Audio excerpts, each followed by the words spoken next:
अच्छा, मैं एक और बात पूछना कहूँगी कि आपने कहा कि अगर एक, जैसे भी हम बात कर रहे थे कि आपने कहा पूरी फैमिली अगर बाथरूम से उठेगी तो उस बंदे को मेंटली थोड़ा सा टॉर्चर होगा वो, कि यार मैंने नशा किया और मेरी वजह से मेरी पूरी फैमिली सफ़र कर रही है और मैं ऐसा कर रहा हूँ। ये एक लिमिटेड कंडीशन है। समटाइम्स ऐसा देखा गया है कि जो एडिक्टेड लोग होते हैं उनको सेंसेस बिल्कुल ख़त्म हो जाते हैं। उनको ये भूल जाता है कि अगर हमारी बीवी बाहर कमाने जा रही है और वो किन हालात से गुजर कर कमा कर ला रही है और हमें किस तरह से फीड कर रही है, they use to become senseless in that.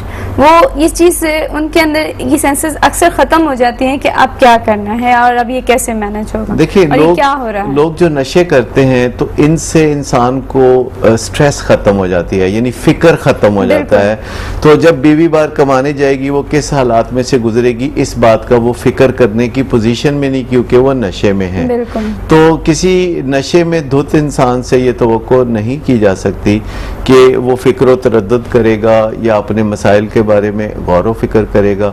जैसे हमने बाथरूम की बात की कि ख़ामद पास आउट होगा, तो नौजवान लड़के जो नशा करते हैं, चरस, हेरोइन और इस तरह के, तो वो कई दफ़ा कानून को हाथ में लेते हैं और पुलिस पकड़ के उनको थाने में बंद कर देती है और वालिदैन फ़ौरन भागे भागे जाते हैं और किसी तरीके से कुछ दे दिला के, कुछ सिफारिश करा के उनको छुड़ाते हैं, जिससे कि मैसेज नौजवानों को ये मिलता है कि वो कानून को हाथ में ले सकते हैं और बच के जा सकते हैं। तो ऐसे में हम अक्सर वालिदैन जब पूछते हैं तो मशवरा देते हैं कि अगर कोई अपने इन बुरे अमाल की वजह से किसी थाने में या कोर्ट कचहरी में पहुंच जाता है तो आप भाग दौड़ करके उसे फौरन ना छुड़ाएं, बल्कि उसे अपने किए का कुछ नतीजा जो है भुगतने दें। लेकिन अब ये देखिए ना कि प्रॉब्लम ये होता है कि पेरेंट्स क्यों जाते हैं। सबसे पहली रीज़न ये कि अगर वो नशा करता है या कुछ इस तरह की प्रॉब्लम्स हैं तो उनका बेटा नशा करता है, वो जानते हैं, फैमिली के कुछ लोग जानते हैं, और जाहिर सी बात है घर में बेटियाँ हैं और रिलेटिव्स हैं, तो उनको ये लगता है कि अगर ये बात फैलेगी तो फिर बहुत आगे चली जाती है। जो फैमिली के चंद लोग इस बात को जानते हैं कि ये नशा करता है और ये प्रॉब्लम्स हैं,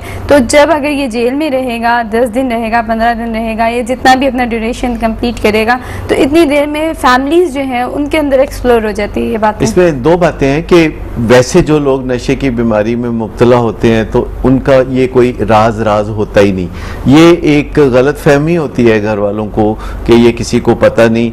इसमें वो पता बूटा वो सभी जानते हैं कि ये क्या हालात हैं, मुलाजमों को पता होता है, मोहल्लेदारों को पता होता है, और उस शख्स की ज़िंदगी में जितने अहम लोग हैं उनको पता ही होता है। तो वही ये डर कि किसी को पता ना चल जाए, आप उससे इस्लाह की सूरत पैदा नहीं कर सकते।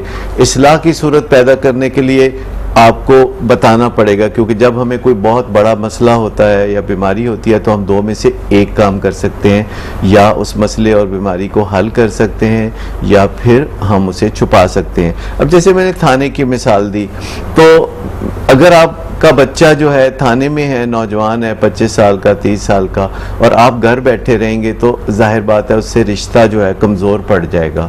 और अगर आप जाके थाने में उसे छुड़ा लेंगे फ़ौरन कुछ दे दिला के, तो फिर उसकी बीमारी बढ़ जाएगी। तो ये तो दोनों तरफ ही फिर मसला हुआ। तो उसका भी फिर हल होता है कि हम वालिदैन को मशवरा देते हैं कि ठीक है, आप थाने में जाके तो ज़रूर बैठे पर उसे छुड़ाएं मत। जैसे वो सुलाहों के उस तरफ बैठा है, आप सुलाहों के इस तरफ बैठे हों।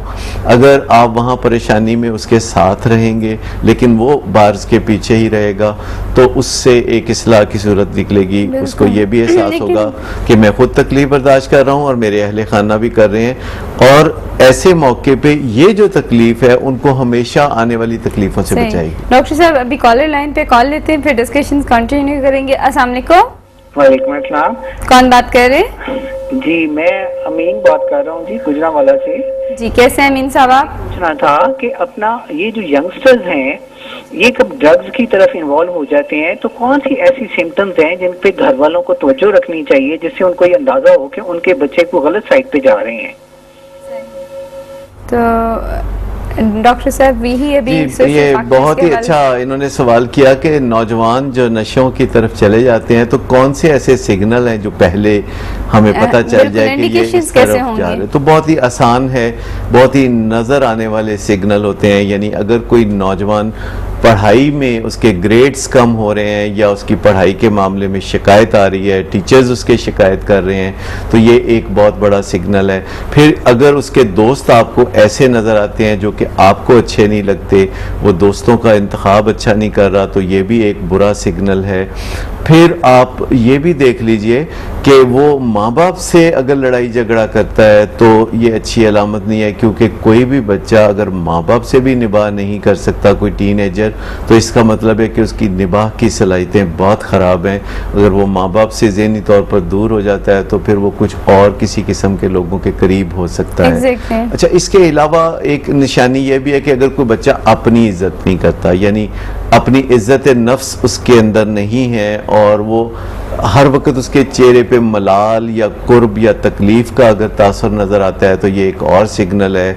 नेगेटिव बातें करता है, हर चीज़ के बारे में नेगेटिव सोचता है, तो ये एक घर में और चीजों में अलामत है। तोड़ फोड़ तो करनी, आप ये समझे वो। कि अगर कोई चोरी चोरी फैसला कर चुका है कि उसने तालीम हासिल नहीं करनी, तो ये चीज़ भी उसे सिगरेट या ड्रग्स की तरफ ले जाएगी। और याद रखिए कि सिगरेट को कभी खाली सिगरेट ना समझें, ये गेटवे ड्रग है। पहले समझा जाता था कि चरस गेटवे ड्रग है, लेकिन असल बात यह है कि जो लोग सिगरेट पीना शुरू करते हैं, और ये बहुत बड़ा नशा है, और सिगरेट के टबैको में 4000 केमिकल्स होते हैं, लेकिन एक केमिकल उनमें से है जिसकी खातर लोग टबैको इस्तेमाल करते हैं, वो निकोटीन है। निकोटीन। जबकि सिगरेट और टबैको में कोई 60 के करीब कैंसर पैदा करने वाले केमिकल्स भी होते हैं। कार्सिनोजेनिक